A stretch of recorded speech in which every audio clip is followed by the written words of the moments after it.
दोस्तों, target with PS Parihar channel में आपका स्वागत है। आइए शुरू करते हैं और देख लेते हैं कि आज के समाचार पत्रों में विद्यार्थी जीवन से संबंधित कौन-कौन सी सूचनाएं हैं।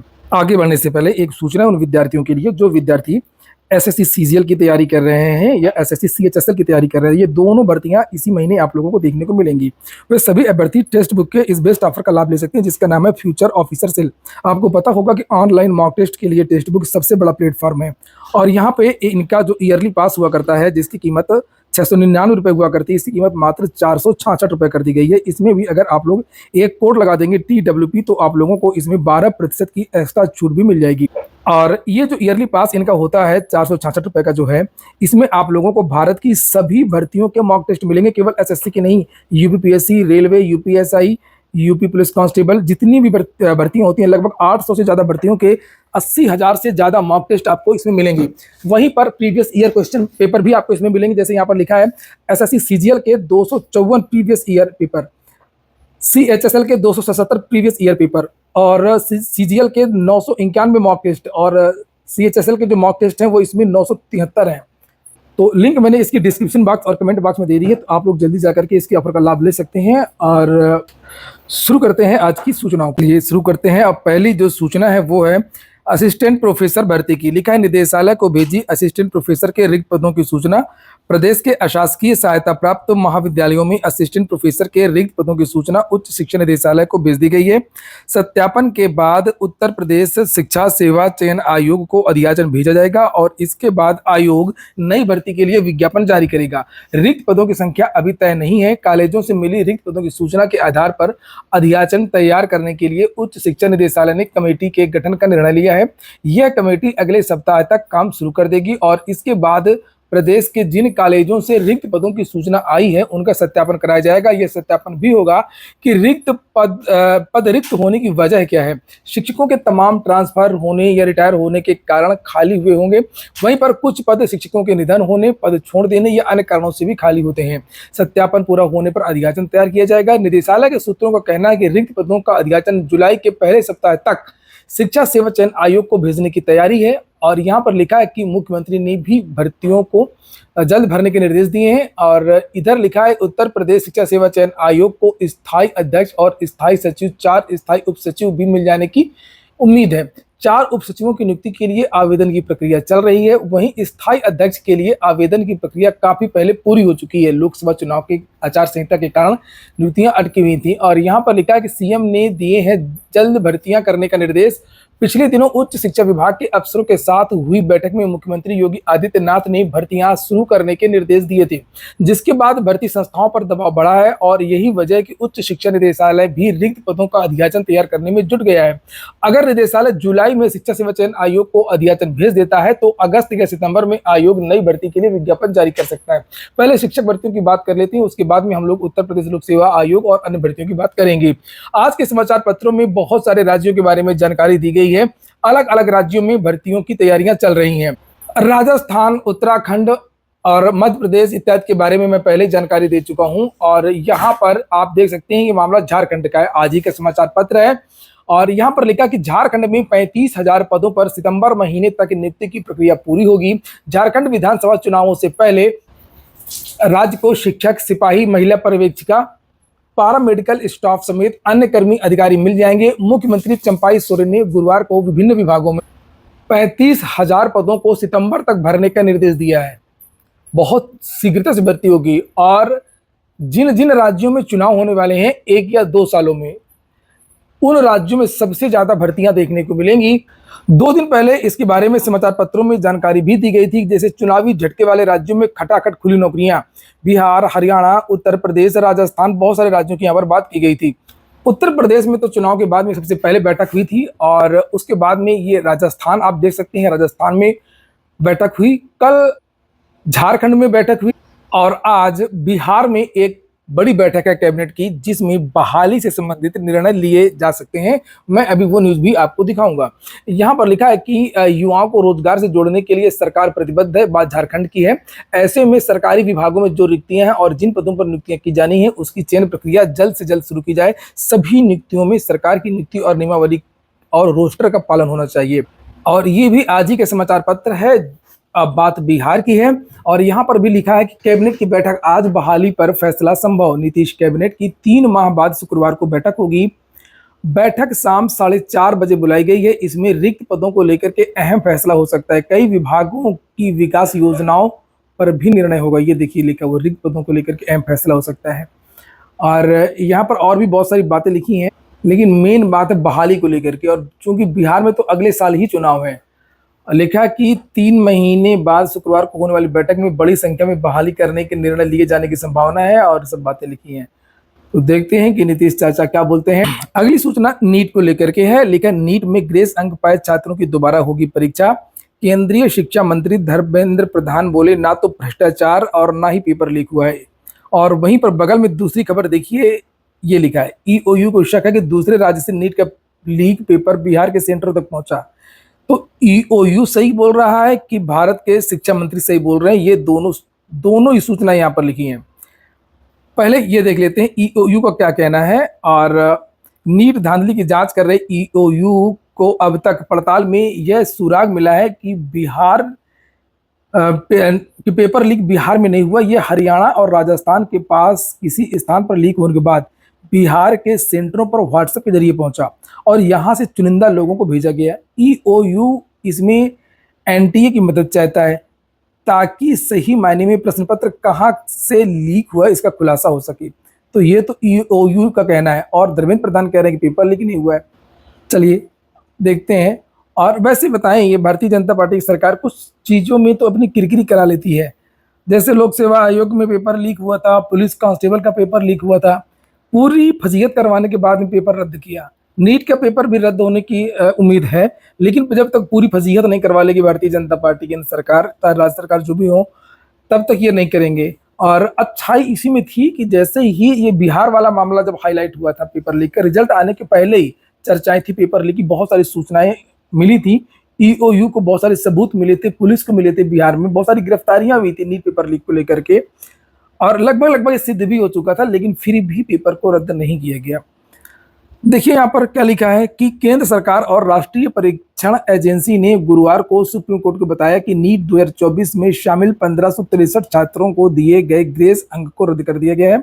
इन छात्रों को दोबारा से परीक्षा में शामिल होने का विकल्प दिया जाएगा और इन छात्रों के लिए 23 जून को दोबारा परीक्षा आयोजित की जाएगी। 30 जून को परिणाम घोषित होगा ताकि 6 जुलाई से शुरू होने वाली काउंसलिंग पर कोई प्रभाव न पड़े।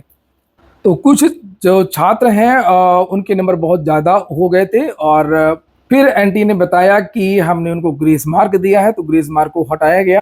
अगली सूचना शिक्षक भर्ती की। प्राथमिक लिखा, खाली पदों का ब्यौरा देकर के शिक्षकों की भर्ती की मांग, और इसके बारे में मैंने कल बताया भी था आप लोगों को।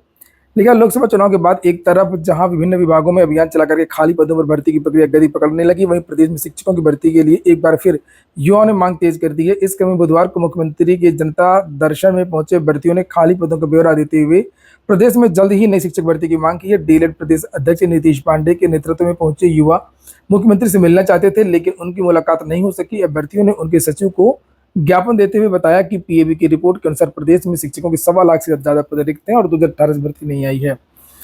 वहीं पर पुलिस वाला जो मामला है, आउटसोर्सिंग वाला जो गलत पत्र बताया गया पुलिस के द्वारा, उसकी जांच भी शुरू कर दी गई है कि आखिरकार ये चीजें किस तरीके से हुई। और सबसे बड़ी बात यह है कि ये भर्ती आ भी चुकी है, और ये इस्तीफे पत्र निकला क्यों, यहाँ पर ये सोचने वाली बात है। ये देखिए लिखा है, ये देखिए। अगली जो सूचना है वो उत्तर प्रदेश लोक सेवा आयोग की है। 12,782 पदों पर भर्ती का प्रस्ताव किया वापस। सरकारी विभागों में 12,782 पदों पर भर्ती को लेकर के पेच फंस गया है। विभागों द्वारा भेजे गए आधे अधूरे 594 प्रस्तावों को उत्तर प्रदेश लोक सेवा आयोग ने वापस कर दिया है। इन प्रस्तावों में कई तरह के खामियां हैं, इसके चलते इन पदों पर भर्ती की प्रक्रिया पूरी नहीं की जा सकती है। लोक सेवा आयोग ने भर्ती का प्रस्ताव वापस भेजते हुए इसे दुरुस्त करने को कहा है, जिससे इन पर भर्ती की प्रक्रिया को पूरा किया जा सके। मानक का नहीं हो रहा पालन। तो यही सब बातें लिखी हैं। इसमें ये नहीं लिखा है कि कौन कौन सी भर्तियों के अधियाचन वापस किए गए हैं। बस इतना कहा गया है कि लोक सेवा आयोग ने इन प्रस्तावों को वापस भेजते हुए इसे ठीक करके दोबारा भेजने को कहा है। यही होता रहता है, और अगर अधियाचन रहेगा तो ऊपर से दबाव हो जाएगा कि आपके यहाँ इतना अधियाचन विज्ञापन क्यों नहीं निकाला। तो सीधी सी बात, हमारे पास अधियाचन ही नहीं है। तय प्रारूप पर देना होगा प्रस्ताव। लोक सेवा आयोग विभागों को भर्ती प्रस्ताव वापस किए जाने के बाद कार्मिक विभाग ने इसे गंभीरता से लिया है। विभागाध्यक्षों को निर्देश दिया कि भर्ती प्रस्ताव आयोगों को भेजने के लिए तय प्रारूप का इस्तेमाल किया जाए। भर्ती प्रस्तावों में यह स्पष्ट किया गया है कि कितने पद किस वर्ग के हैं और इसके लिए क्या योग्यता है। अगर अनुभव की जरूरत हो तो इसका भी उल्लेख किया जाए, यह भी बताया गया। अब ये बताइए कि कब विज्ञापन जारी होगा, किस भर्ती का, ये सब बातों का कोई मतलब नहीं है। छात्र पूरे तरीके से भी आ गए हैं। लिखा है किस नियमावली के तहत पदों पर भर्ती होगी, ये सब बातें किसको नहीं पता है। अभ्यर्थियों को किसी तरीके की समस्या का सामना ना करना पड़ी, आपस में ही लड़ मर रहे हैं। अगली सूचना है, उत्तर प्रदेश लोक सेवा आयोग ने एक संक्षिप्त विज्ञप्ति जारी की है, जिसे आप लोग यहाँ पर देख सकते हैं। चिकित्सा स्वास्थ्य विभाग में साक्षात्कार का कार्यक्रम है और आप देख सकते हैं चिकित्सा अधिकारी ग्रेड 2 गायनकोलॉजिस्ट, चिकित्सा अधिकारी ग्रेड 2 स्तर 2 जनरल सर्जन, चिकित्सा अधिकारी ग्रेड 2 स्तर 2 और जनरल फिजिशियन, इनके साक्षात्कार जून और जुलाई के महीने में होंगे। आधार कार्ड में फ्री में अगर अपडेट कराना है तो आप लोग अपडेट करा सकते हैं। लिखा है कि 14 सितंबर तक आप लोग आधार कार्ड में जो बदलाव वगैरह है वो कर सकते हैं। अभी ये निःशुल्क है, ये देखिए लिखा आधार में निःशुल्क अपडेट की सेवा सिर्फ ऑनलाइन माध्यम पर ही मिलेगी। ऑफलाइन होंगे एडेड माध्यमिक विद्यालयों के शिक्षकों और प्रधानाध्यापकों के तबादले, शासन ने भेज दिया है पत्र। प्रदेश के अशासकीय सहायता प्राप्त एडेड माध्यमिक विद्यालयों में शिक्षकों व प्रधानाध्यापकों के तबादले ऑफलाइन किए जाएंगे। ये तबादले 30 जून तक पूरे करने होंगे। बिहार प्रयोगशालाओं में 330 पदों पर बहाली होगी। राज्य की मिट्टी जांच प्रयोगशालाओं में अलग अलग 330 पदों पर बहाली होगी। इसमें सहायक अनुसंधान पदाधिकारी के 207 पद हैं और प्रयोगशाला सहायक के 75, सहायक निदेशक रसायन के 26 पद और लिपिक के 22 पद हैं। झारखंड लोक सेवा आयोग से एक विज्ञप्ति जारी हुई है, इसे आप लोग यहाँ पर देख सकते हैं। लिखा झारखंड संयुक्त असैनिक सेवा प्रारंभिक प्रतियोगिता परीक्षा 2023 झारखंड पीसीएस 2023 विज्ञापन संख्या 1/2024 में सफल वैसे अभ्यर्थियों जिनके द्वारा मुख्य परीक्षा प्रतियोगिता परीक्षा हेतु पूर्व निर्धारित तिथि तक ऑनलाइन आवेदन पत्र नहीं भरा गया है, उन्हें पुनः एक अवसर देते हुए ऑनलाइन आवेदन पत्र भरने तथा वांछित अभिलेख प्रमाण पत्र अपलोड करने तथा हार्ड कॉपी जमा करने की अवधि के विस्तार के संबंध में आवश्यक सूचना। तो यहाँ पर एक ये पूरा प्रारूप दिया गया है जिसमें ये बताया गया है कि मुख्य परीक्षा की जो संभावित डेट है ये है और हेल्पलाइन नंबर वगैरह दिया है, कैसे आवेदन करना है, एक अवसर और जो विस्तार दिया गया है 16 जून का 14 जून तक का, उसके बारे में यहाँ पर जानकारी दी गई है कि 14 जून तक आप आवेदन कर सकते हैं। और पूरी जानकारी यही आप लोगों को मेरे टेलीग्राम चैनल पर मिल जाएगा, आप जाकर के देख सकते हैं। अगर आपने इसके लिए आवेदन किया तो आप लोग इसे भर सकते हैं। बिहार लोक सेवा आयोग से भी एक वैकेंसी है। लोक स्वास्थ्य अभियंत्रण विभाग बिहार के अधीन सहायक अभियंता के कुल 113 है और सहायक अभियंता यांत्रिक के कुल 5 पदों पर नियुक्ति हेतु सुयोग्य भारतीय उम्मीदवारों से विहित प्रपत्र में ऑनलाइन आवेदन किया जा सकता है। सभी राज्यों के विद्यार्थी यहाँ पर आवेदन कर सकते हैं बिहार में, और ये 15 तारीख से इसके लिए आवेदन शुरू है, लास्ट डेट 30 तारीख है। अधिक जानकारी आप लोगों को बीपीएससी की जो ऑफिशियल वेबसाइट है bpsc.bis.nic.in पर मिल जाएगी।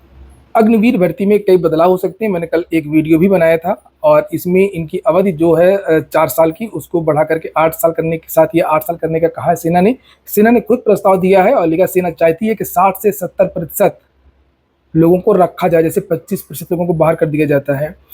और आगे लिखा है कि इसकी जो एज है उसको भी बढ़ा दिया जाए, जैसे 17 से 21.5 साल होती है, इसकी ये वाली जो उम्र सीमा है वो 23 साल कर दिया जाए।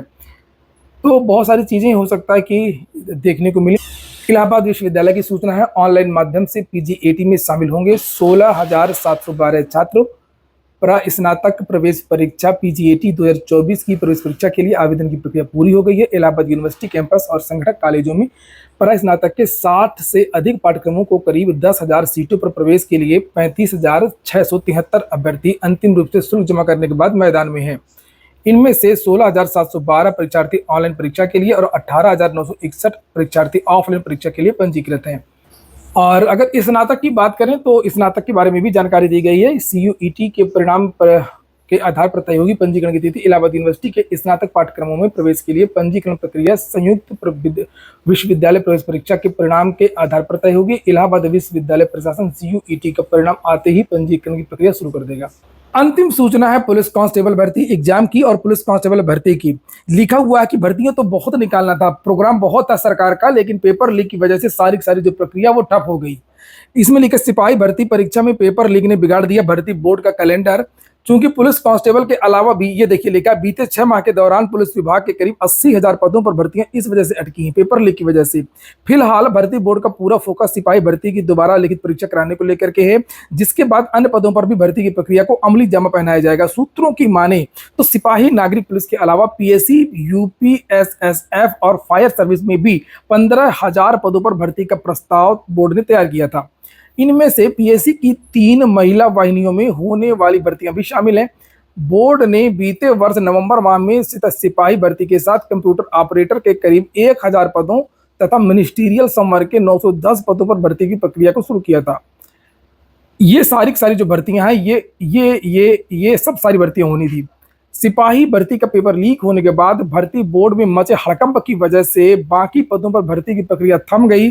तत्पश्चात लोकसभा चुनाव की वजह से 2.5 माह तक बोर्ड आगे की कवायद नहीं कर सका, क्योंकि बोर्ड की जो अध्यक्ष है उनको हटा दिया गया था। और नीचे लिखा कि मुख्यमंत्री के निर्देश पर भर्ती बोर्ड अब अगस्त माह तक सिपाही भर्ती की लिखित परीक्षा को दोबारा कराने में जुटा। तो अगस्त के महीने में ये परीक्षा कराने की योजना है। जानकारी भी कुछ इसी तरीके की निकल करके आ रही है कि पुलिस कांस्टेबल की जो परीक्षा वो अगस्त के महीने में हो सकती है। तो ठीक है दोस्तों, ये हो गया आज का वीडियो आपको अच्छा लगा हो, आपके काम का हो तो लाइक अवश्य कर दें। जिन छात्रों ने चैनल को सब्सक्राइब ना किया हो तो सब्सक्राइब कर लें। पूरा वीडियो सुनने के लिए बहुत बहुत धन्यवाद।